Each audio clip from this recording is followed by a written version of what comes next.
Welcome to our channel 100% knowledge with success. Video देखने से पहले चैनल को सब्सक्राइब कीजिए और बेल आइकॉन दबाइए। गुड मॉर्निंग स्टूडेंट्स, मैं यश हुसैनी बीएससी फाइनल ईयर की फिजिक्स क्लास में आपका स्वागत करता हूं। ठीक है, आज की क्लास को देखने से पहले कल की क्लास देख लीजिएगा, क्योंकि हम पढ़ रहे हैं अंतः केंद्रित घनीय जालक यानी कि क्या बीसीसी, और इसकी फर्स्ट क्लास हमने पढ़ ली थी, है ना। तो देखो बीसीसी में हम 3 टर्म्स निकाल चुके थे, 3 परिभाषा पढ़ चुके थे। आज हम चौथी देख रहे हैं क्या कि number of atoms per unit cell क्या होते हैं ना, यानी कि परमाणुओं की संख्या प्रति एकक कोशिका में कितनी होती है। ठीक है, तो देखो इसको मैंने आपको बताया था, पहले भी हम पढ़ चुके हैं। अंतः केंद्रित की संरचना की बात करें, पहले एकक कोशिका देखते हैं हम, एकक कोशिका। ठीक है, पहले की वीडियो देख लेना अगर ये नहीं देखी हो तो। एकक कोशिका हमारे पास इस तरीके से होती है, ठीक है, और इसके 8 जो कॉर्नर होते हैं ना, कोने जो होते हैं ना, उस पर 8 एटम्स होते हैं। 1 2 धीरे धीरे 3 4 5 6 7 और 8। ठीक है, और जब हम बॉडी सेंटर की बात करते हैं तो एक जो एटम होता है, परमाणु होता है, वो कहाँ होता है? सेंटर में होता है। कहाँ होता है? सेंटर में होता है। अब पहले की क्लास में जब मैंने एससी पढ़ाया था, आपके पास सरल घनीय पढ़ाया था, तो उसमें मैंने बताया था कि ये जो हमारे पास ये जो एकक कोशिका है ना, इसका एक एटम, ठीक है, एक एटम कितनी कोशिकाओं में भाग ले सकता है ना। मतलब जो क्रिस्टल बनता है, तो ये एक एटम जो है हमारे पास, ठीक है, कितनी कोशिकाओं के साथ साझेदारी कर सकता है। यानी कि जब बहुत सारी ऐसी कोशिकाएं जुड़ी होंगी, जैसे एक कोशिका एक कोशिका एक, तो एक एटम कितनी से जुड़ा हो सकता है? 8 एकक कोशिका से साझेदारी कर सकता है। कितने से कर सकता है? 8 है, 8 एकक कोशिका से साझेदारी कर सकता है एक एटम। तो इस कोशिका में अब एक एटम जो होता है ना, उसका एक कोशिका में कितना भाग होता है?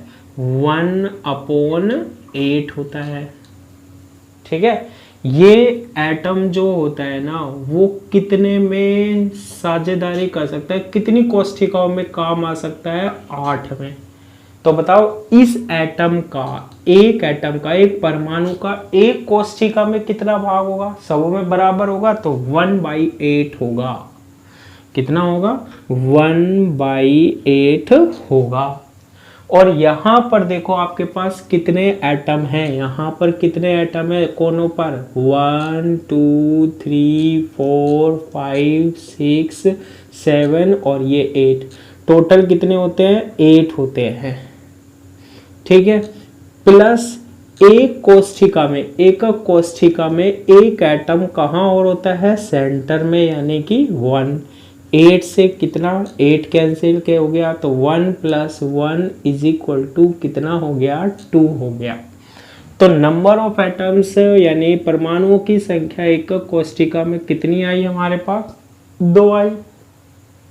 ठीक है, तो देखो इसको कैसे लिख सकते हैं? बीसीसी जो होता है, घनीय जालक जो होता है हमारे पास, ठीक है, के कोनों पर स्थित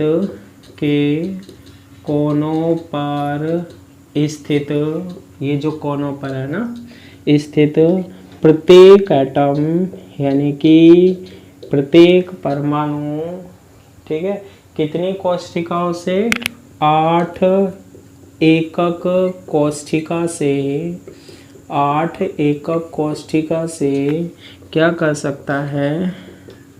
साझेदारी कर सकता है। ठीक है, एक एटम कितने से? 8। तो बताओ एक में इसका कितना योगदान होगा? ठीक है। इसलिए एकक कोष्ठिका में यानी कि यूनिट सेल में एक परमाणु के 8वें भाग का योगदान होता है। 8वें भाग यानी कि क्या 1/8 का क्या होता है, योगदान होता है। यानी कि ये 1/8, ये भी एक कोष्ठिका में कितना होता है इस परमाणु का योगदान, 1/8। ठीक है, तो हमारे पास 1/8 का योगदान होता है। इसके अतिरिक्त एक परमाणु कहाँ भी होता है, एक परमाणु केंद्र पर भी होता है, केंद्र पर ही होता है। ठीक है, तो देखो ये जो केंद्र पर परमाणु है ये तो एक फिक्स रहेगा। कोई भी हमारे पास ये एकक कोष्ठिका होगी, उसमें एक परमाणु तो फिक्स है, कहाँ होगा, केंद्र पर, तो एक तो होगा ही होगा सब में। प्लस अब देखो इसका ये वाला कितने में हमारे पास 8 परमाणु, 8 एकक कोष्ठिका में भाग ले सकता है, तो इसका कितना भाग होता है, 1/8। सारों का 1/8, 1/8 एक कोष्ठिका में कितना, 1/8, टोटल कितने 8। 8 से 8 कैंसिल हो गया, तो 1 + 1 = कितना आ गया, 2। तो प्रति एकक कोष्ठिका परमाणुओं की संख्या कितनी आ गई हमारे पास, 2 आ गई। ठीक है, तो इस तरीके से हम प्रति एकक कोष्ठिका क्या निकाल लेते हैं, परमाणुओं की संख्या। इसके बाद जो हम नेक्स्ट निकालते हैं वो निकालते हैं एकक कोष्ठिका में परमाणुओं का आयतन। 5th पॉइंट देखो, अब तो ये बार बार रिपीट हो रहे हैं, 2 बार तो मैं रिपीट कर ही देता हूँ, है ना, क्योंकि इसमें से क्वेश्चन आता है और आएगा। 5th क्या निकालते हैं हम, एकक कोष्ठिका में क्या, परमाणुओं का आयतन। ठीक है, परमाणुओं का आयतन। ठीक है, यानी कि जो एटम्स है उसका वॉल्यूम निकाल रहे हैं कितने में, एकक कोष्ठिका में। अब कैसे निकालते हैं हम, ठीक है, इसको निकालने के लिए मैंने आपको बताया था एक एटम का जो आयतन होता है ना, वॉल्यूम होता है ना, वो कितना होता है, 4/3 4/3 πr³ होता है। एक एटम का जो वॉल्यूम होता है वो कितना होता है, 4/3 πr³ होता है। ठीक है, होता है। हमारे पास टोटल कितने एटम होते हैं एक यूनिट सेल में, एकक कोष्ठिका में, इससे पहले निकाले हैं, कितने होते हैं, 2 से गुना कर दो। टोटल एटम कितना है, एक एटम का इतना होता है, जितने भी एटम हो इनसे गुना कर दो, मल्टीप्लाई कर दो। कितने एटम होते हैं एकक कोष्ठिका में, 2 होते हैं। बस अब इसको सोल्व कर लो। Va मल्टीप्लाई किया 8/3 πr³। अब देखो R के लिए हमने एक रिलेशन पढ़ा था कल कि A होता है 4r/√3 होता है। A क्या होता है, 4r/√3। तो हम इसमें लिखते हैं 8/3 पाई, R की वैल्यू यहाँ से निकालो, R की वैल्यू आएगी √3a/4, यानी कि √3a/4⁴ तो इसको सोल्व करते हैं हम, कितना आएगा, 8/3 × पाई × √3 × 3 √3 × a⁴ को 3 टाइम्स मल्टीप्लाई किया 64। ठीक है, 8 से कितनी बार कट गया ये, वो 8 बार, और 8 से कितनी बार कट गया, 8 बार। देखो √3 × √3 क्या होता है, 3, तो इस 3 से तो ये 3 कट गया, और ये 8 बार डिवाइड हो गया, ऊपर आ रहा है पाई, तो पाई अपॉन कितना हो गया, 8 हो गया। पाई अपॉन कितना हो गया, 8 हो गया। और हमारे पास ऊपर √3 और बच रहा है तो लिखेंगे भाई, जाने थोड़ी ना देंगे, √3a³। तो ये किसका वॉल्यूम आ गया, ये किसका आयतन आ गया, एकक कोष्ठिका में परमाणुओं का आयतन आ गया। ठीक है, वॉल्यूम आ गया।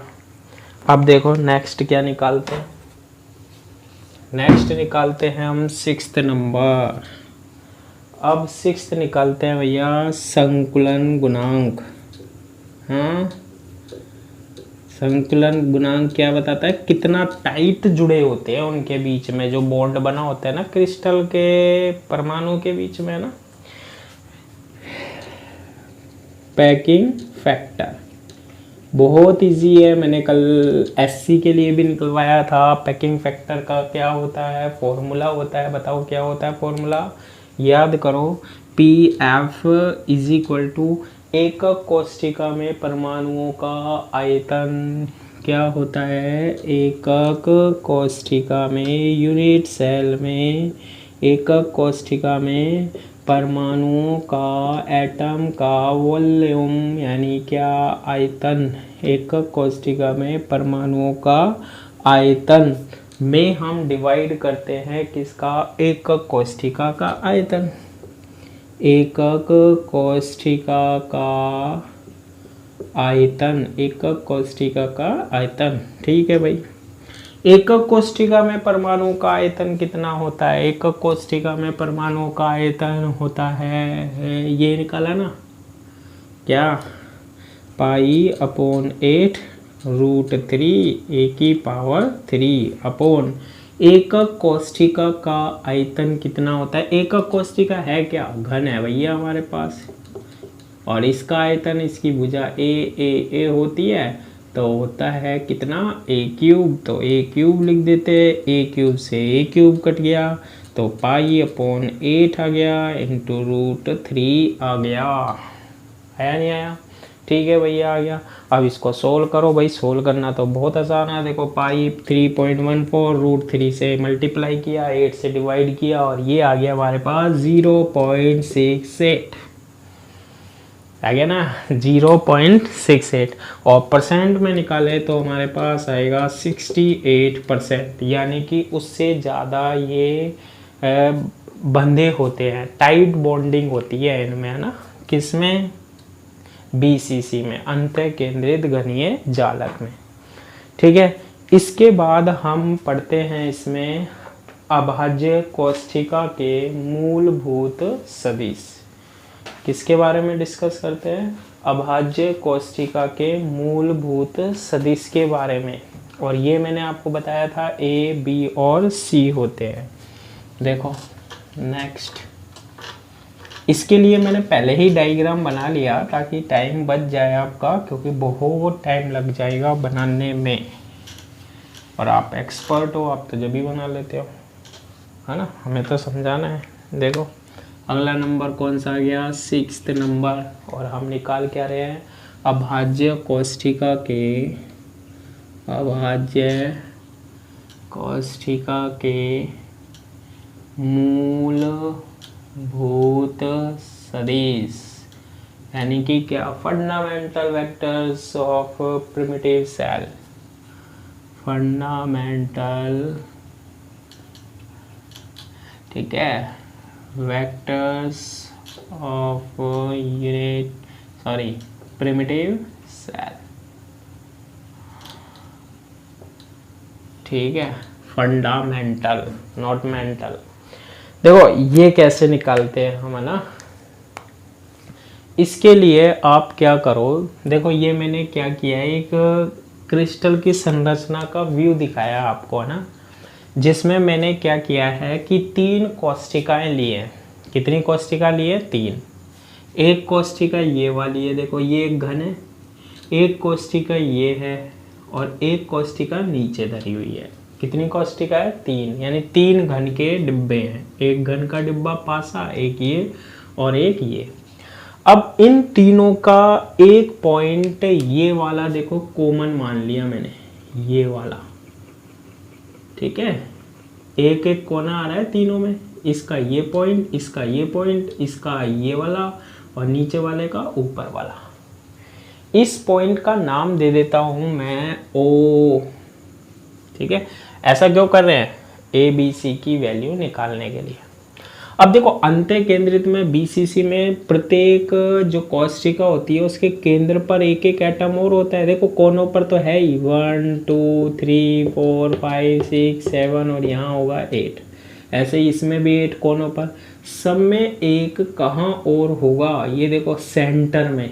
जैसे ये घन है इसके सेंटर में, ये कोशिका इसके सेंटर में, ये कोशिका इसके सेंटर में। ठीक है भाई, ये तो हमें पता था। ठीक है, ये तो हमें पता था। हाँ तो मैंने कब कहा नहीं पता था, इतना कर लिया हमने। अब इनको मैं नाम दे देता हूँ। मान लो इसका नाम मैंने दे दिया क्या, P दे दिया। ठीक है, इसका नाम मैंने क्या दे दिया, P दे दिया।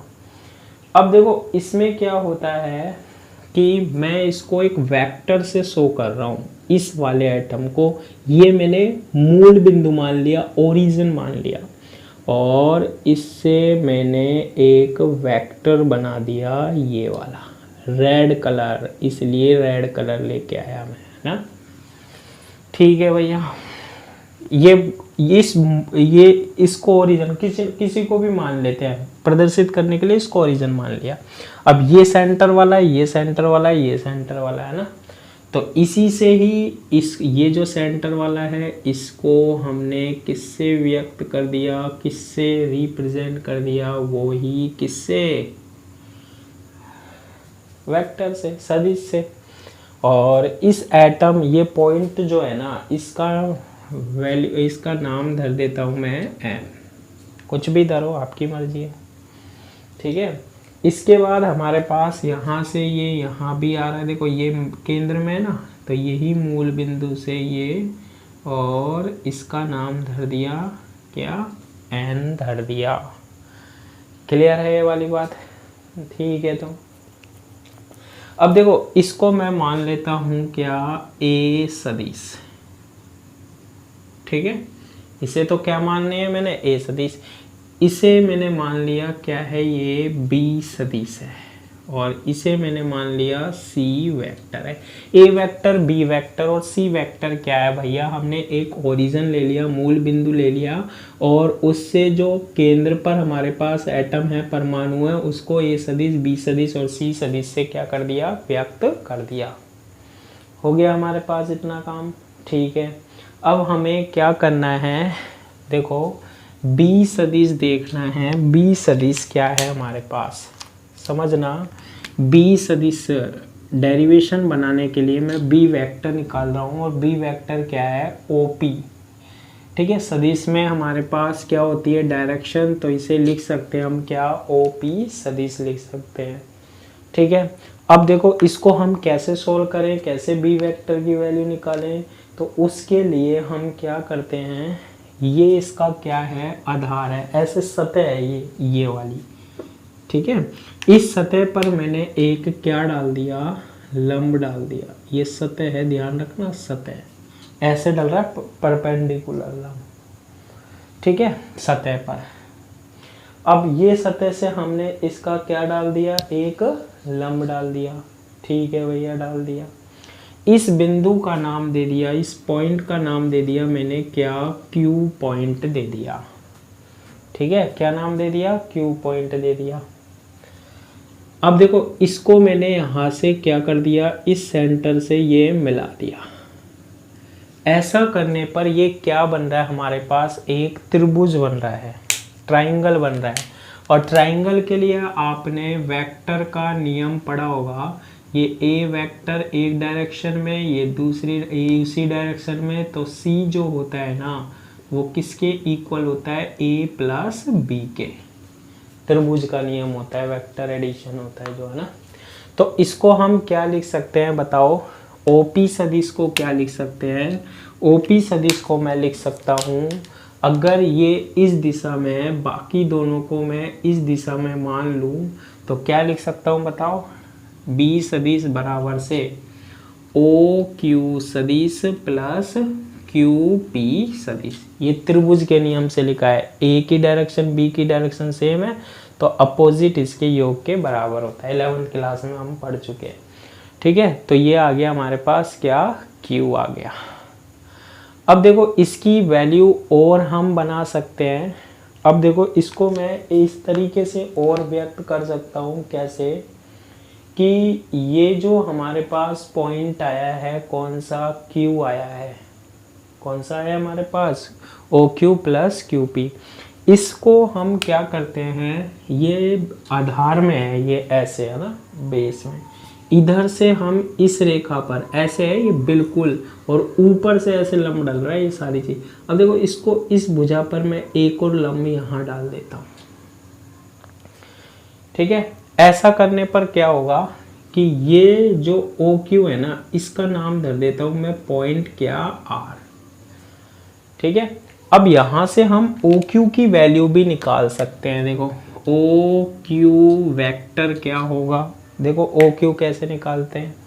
OQ ये वेक्टर है, पहले वाले में काम में आया था। अगर यही त्रिभुज का नियम लगाओ, C की डायरेक्शन ये है, बाकी दोनों की अपोजिट होगी, यानी कि इसकी ये होगी और इसकी ये डायरेक्शन होगी, है ना। तो OQ सदिश क्या मिलेगा, OQ वेक्टर क्या मिलेगा, OQ वेक्टर मिलेगा OR vector plus RQ vector. ये ट्राइंगल से लिखा है हमने, किससे लिखा है, त्रिभुज से लिखा है, ट्राइंगल से लिखा है। तो B vector is equal to क्या आएगा हमारे पास, OQ की जगह OR और प्लस RQ की जगह OQ की जगह ये लिख दो OR plus RQ vector plus और क्या आ रहा है, QP आ रहा है। B vector is equal to, अब देखो एक्स अक्ष जो होता है ना, एक्स अक्ष उसका जो यूनिट वेक्टर होता है, एकांक सदिश होता है, वो होता है आई कैप। वाई अक्ष जो होता है ना, उसका जो यूनिट वेक्टर होता है वो होता है जे कैप। और जेड अक्ष की दिशा को कौन व्यक्त करता है, के कैप। खूब पढ़ा है हमने, है ना, बचपन से पढ़ा है, ठीक है। अब ओ आर देखो, ओ आर क्या है, ओ आर ये देखो ओ आर, ये वाई डायरेक्शन में है। सदिश जो होता है ना, उसमें दो चीज होती है, परिमाण होता है और दिशा होती है। तो देखो ये ओ आर जो है ना, ओ आर वो कौन सी दिशा में आ रहा है, वाई दिशा में आ रहा है, ठीक है भैया। ये देखो ओ आर वाई दिशा में, वाई दिशा को किससे व्यक्त करते हैं, जे कैप। तो दिशा का तो काम हो गया जे कैप, ओ आर में दिशा तो क्या आ गई, जे कैप। अब परिमाण देखना है ओ आर का क्या होगा, ओ आर का। तो ये तो हमने क्या लिया था, घन लिया था, इसकी भुजा कितनी थी, ए थी।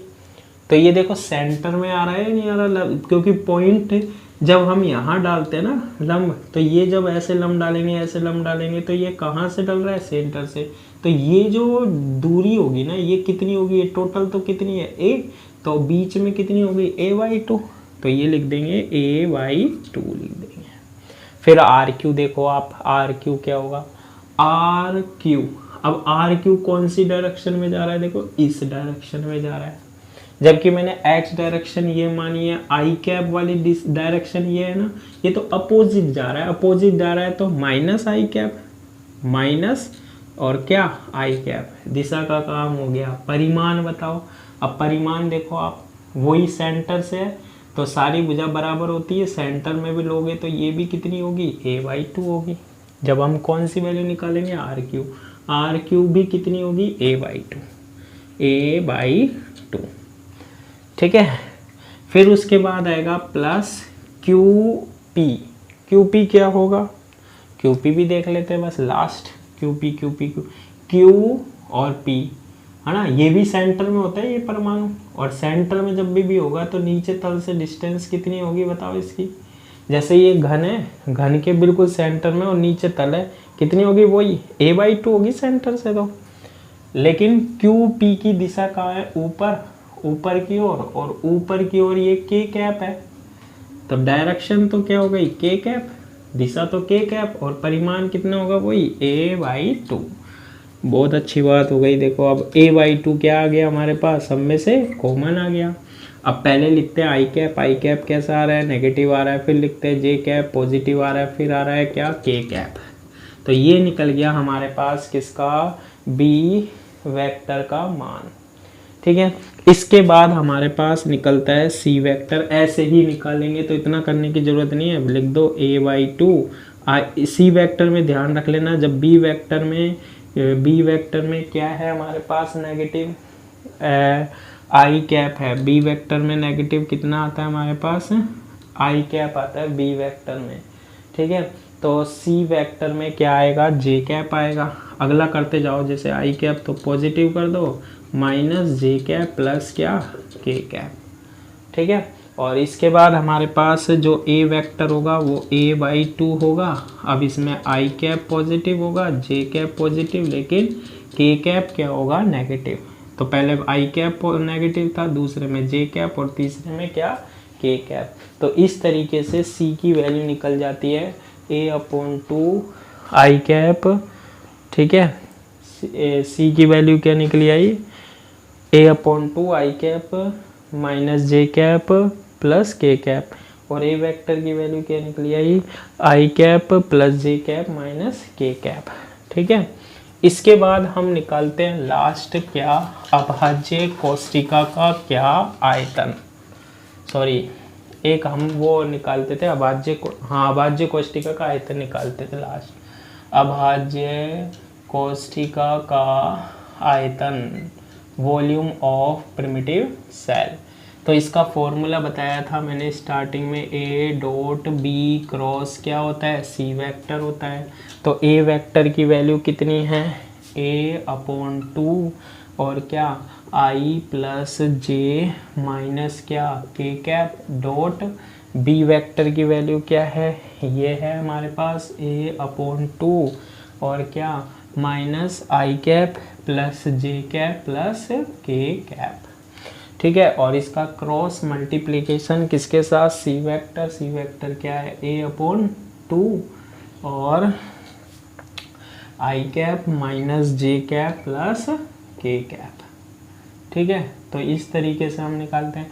देखो a/2 तो कांस्टेंट है, तो a/2 क्या आ जाएगा, बाहर आ जाएगा ना, a/2 तो बाहर आ जाएगा। तो क्या बनेगा, देखो आई कैप प्लस जे कैप माइनस के कैप डॉट गुना और माइनस आई कैप प्लस जे कैप प्लस के कैप, ठीक है, और क्रॉस गुना आई कैप माइनस जे कैप प्लस के कैप।